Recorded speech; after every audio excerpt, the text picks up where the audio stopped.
నమస్కారం గురుగారు. ఆయుష్మతి భవ. గురుగారు, ప్రస్తుత రోజుల్లో మతిమరుపు అనేది పెద్ద సమస్యగా మారిపోయింది. ఇది చిన్న పిల్లలు పాపం వాళ్ళు చదివింది గుర్తుండట్లేదు అని ఒకప్పుడు చెప్పేవారు, కానీ ఇప్పుడు పెద్దవాళ్ళకే ఇంకెక్కువ మతిమరుపు వచ్చేసింది. ఇప్పుడు ప్రస్తుత రోజుల్లో ఉన్న ఆరోగ్య పరిస్థితులను బట్టి స్ట్రెస్ ఎక్కువైపోయి వర్క్ రీత్యా కావచ్చు, ఏ రకంగా అయినా ఫ్యామిలీ ఇష్యూస్ వల్ల కానివ్వండి, ఎక్కువ ఆలోచించటం, దానివల్ల ఆ ఉన్న కాస్త జ్ఞాపక శక్తి కూడా పోయిందనే చెప్పాలి. అటువంటి వారికి ఏదైనా మంత్రం చేసుకుంటే ఫలితం ఉంటుందంటారా? ఉంటే తెలియజేయండి. తప్పకుండా. ఈ ఏదైతే ఇప్పుడు మనం మొబైల్లో డేటా వాడుతున్నాం, అవునండి. 128 GB ఫుల్ అయిపోతే ఇంకా స్టోరేజ్ ఉండదు కదా. ఉండదు.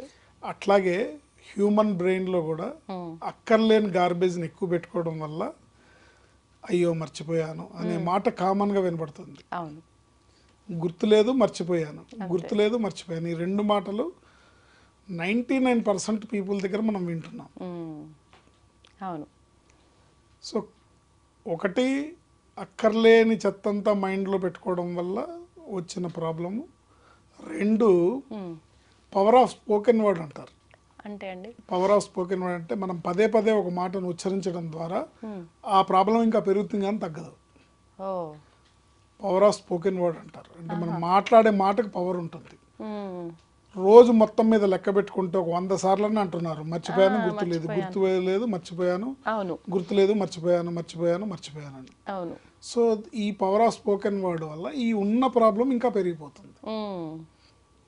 ఉదాహరణకు కావాలంటే మీరు ప్రశాంతంగా కూర్చొని నాకు తలనొప్పి ఉంది, నాకు తలనొప్పి ఉంది, నాకు తలనొప్పి ఉంది అని మెడిటేట్ చేయండి 10 నిమిషాలు, గ్యారంటీగా తలనొప్పి వస్తుంది. వామ్మో, అంత పవర్ ఉంది మాటకి. మాటకు పవర్ ఉంటుంది. మాటే మంత్రం. ఓకే. ఓకే. అప్పుడు ఏం చేయాలి, మనం మాట్లాడే విధానాన్ని మార్చాలి.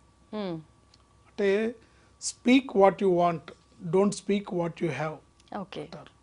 అంటే మనకి ఏం కావాలో అది మాట్లాడాలి, మనకి ఏది ఉందో అది మాట్లాడకూడదు. ఓకే.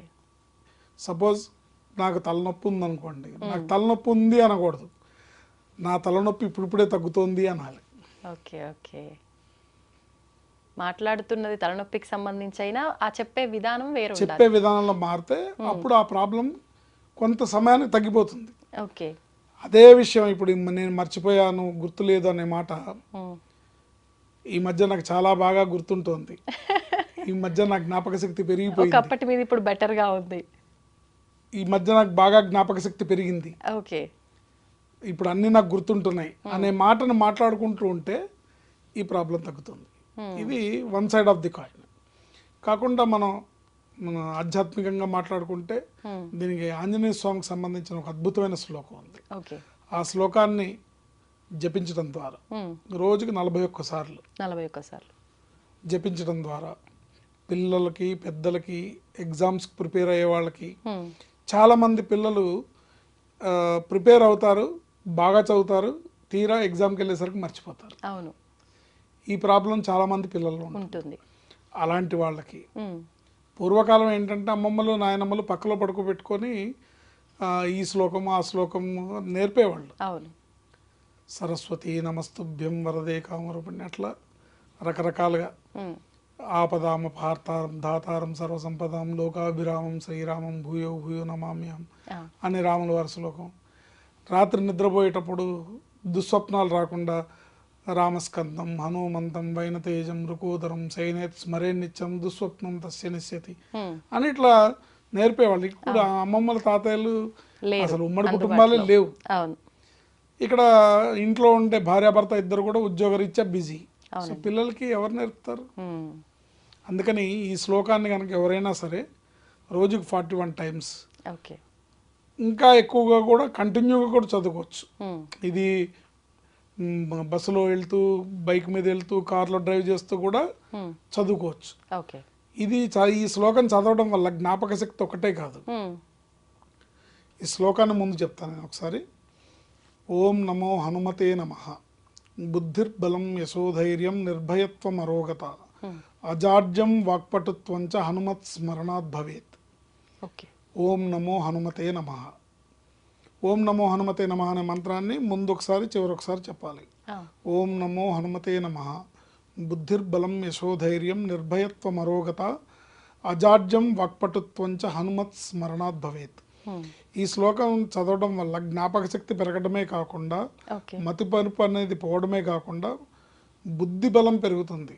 ఆ శ్లోకాన్ని మనం అర్థాన్ని తాత్పర్యాన్ని ఆలోచిస్తే బుద్ధి బలం పెరుగుతుంది. ఉమ్, యశస్సు ధైర్యము రెండు పెరుగుతాయి. యశోధైర్యం. ఉమ్, నిర్భయత్వం అంటే అధైర్యం అనేదే రాదు, ఓకే. భయం అనేదే లేకుండా ఉంటుంది. ఉమ్, అరోగత అంటే రోగం అనేదే లేకుండా ఉంటుంది. ఉమ్, అరోగత అంటే ఎప్పుడు ఆరోగ్యంగా ఆరోగ్యంగా ఉంటారు. ఫిట్నెస్తో ఉంటారు. ఆ, అజాడ్యం, అజాడ్యం అంటే లేజినెస్, బద్ధకం. బద్ధకం, పోస్ట్ పోన్మెంట్, ప్రొకాస్టినేషన్. ఓకే. కూర్చుంటే ఇప్పుడు ఏరా హోంవర్క్ చేయండి అని మీ అమ్మాయిని అంటే మళ్ళీ ఒక గంట ఆగి చేస్తాను మమ్మీ, కాసేపు ఆగి చేస్తాను, ఇగో ఇది చేస్తాను ఇట్లా ప్రొకాస్టినేషన్. ఓకే. ఓకే. వాక్పటుత్వంచ, వాక్పటుత్వం అంటే టాకిటివ్నెస్, మాట్లాడడం, ధారాళంగా మాట్లాడడం, సందర్భోచితంగా మాట్లాడడం, సమయానుకూలంగా మాట్లాడడం, ఉమ్, ఏ సందర్భంలో ఏ మాట మాట్లాడాలో మాట్లాడడం. ఓకే. ఇప్పుడు ఇవాళ రేపు అది చాలా కరువైంది. నిజంగానే ఏ సందర్భంలో ఏం మాట్లాడాలో తెలియకుండా చాలా ఆ అసందర్భ ప్రేలాపనలు చేయడం వల్ల గొడవలు ఎక్కువ వస్తాయి. అవునండి. అనవసరమైన చికాకులు వస్తాయి. ఉమ్, ఏ సందర్భానుకూలంగా మాట్లాడితే, సందర్భానుసారంగా మాట్లాడితే, ఉమ్, మితంగా మాట్లాడితే, ఒక్క మాటలో అర్థం వచ్చేటట్టుగా మాట్లాడితే ఓకే. చక్కటి సంభాషణ సాగుతుంది, చక్కగా పిల్లలకి పేరు వస్తుంది కూడా. అవును. అందుకని ఇవన్నీ లభిస్తాయి ఈ శ్లోకం వల్ల. పెద్దలు, చిన్న పెద్ద, ఉమ్, చదువు స్టూడెంట్స్, ఉద్యోగస్తులు, వ్యాపారస్తులు అందరికీ ఇవన్నీ అవసరమే. అవును, ప్రతి ఒక్కరికి అవసరం ఉంది. ఆడ మగ ఏం తేడా లేదు, అందరూ చక్కగా చదువుకోవచ్చు. ఉమ్, ఒక లేడీస్ మటుకు మంత్లీ ఇబ్బంది ఉన్నప్పుడు ఆ టైంలో 4 days చదువుకోకుండా ఉంటే చాలు. ఓకే. ఓం నమో హనుమతే నమః. బుద్ధిర్బలం యశోధైర్యం నిర్భయత్వం అరోగత. ఉమ్, అజాడ్యం వాక్పటుత్వంచ హనుమత్ స్మరణాత్ భవేత్. ఉమ్, ఓం నమో హనుమతే నమః ఓకే. ముందు వెనుక ఓం నమో హనుమతే నమః యాడ్ చేసుకోవాలి. చేసుకోవాలి. గురుగారు, ఉపదేశం లేకుండా మంత్రాలు చేయడానికి వీల్లేదంటారు, వీటికి పర్వాలేదంటారా మరి? ఈ మంత్రాలు ఉపదేశం లేకుండా చేసుకోదగిన మంత్రాలు. ఓకే. మహామంత్రాలు ఎప్పుడు కూడా మీడియా ముఖంగా చెప్పము. ఉమ్, ఉమ్, ఈ మంత్రాలు ఏవైతే అందరూ చేసుకోదగిన మంత్రాలు ఉంటాయో ఆ, వాటిని చెప్తాం. ఓకే. గురుగారు, ఇప్పుడు ఇది అందరికీ అవసరమయ్యే మంత్రము, అందరికీ ఉండే ఈ సమస్యలకే ఈ బుద్ధిర్బలం అనే మంత్రం. శ్లోకం ప్రతి హనుమాన్ చాలీసా బుక్ లో ఉంటుంది స్టార్టింగ్ లో. ఓకే. ఓం నమో హనుమతే నమః అనే మంత్రం ఒక 20 ఏళ్ల క్రితం గణపతి సత్యానంద స్వామీజీ వారు ప్రజలందరూ ఇది చేసుకోవాలి, ఇప్పుడున్న గడ్డు కాలంలో ఉందని ఓం నమో హనుమతే నమః అనే మంత్రాన్ని ఉమ్, ఆయన ఓపెన్ గా అందరికీ ఉపదేశం చేశారు. ఓకే. సో ఆయన అంటే ఒక అవధూత చెప్పారు కాబట్టి చక్కగా చేసుకోవచ్చు, అందరూ చేసుకోవచ్చు. ఒకవేళ చదవటం రాని వాళ్ళు విన్నా సరిపోతుందా? చదివి అంటే నోటికి నేర్చుకుంటే చాలా వస్తుంది. మందికి పట్టేయదు అంత ఈజీగా, అట్లా అని చూసి చదువుకోలేరు, అలాంటి వాళ్ళు విన్నా సరిపోతుందా? విని కొంతకాలానికి నేర్చుకుంటే మంచిది, నేర్చుకోవాలని ప్రయత్నం చేయాలి. ఉమ్, ఎందుకంటే మన నోటితో పలికితేనే దాని ఫలితం ఉంటుంది. అవును. ఓకే. సంతోషం గురుగారు, చాలా మంచి విధానాన్ని తెలియజేశారు. ఆయుష్మతి భవ.